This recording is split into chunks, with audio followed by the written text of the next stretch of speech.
ગુજરાતમાં કાતિલ ઠંડીનું ચમકારું યથાવત, ત્યારે હવામાન વિભાગે આગામી દિવસો માટે મોટી આગાહી કરી છે।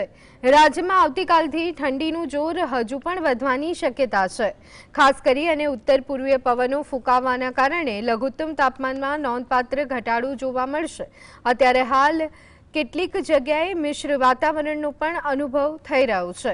તો આ સાથે 24 થી 26 ડિસેમ્બર દરમિયાન રાજ્યના તાપમાનમાં 2 થી 3 ડિગ્રીનો ઘટાડો નોંધાય તેવી શક્યતા, જેના કારણે જનજીવન પર કાતિલ ઠંડીનું વર્તારું જોવા મળશે।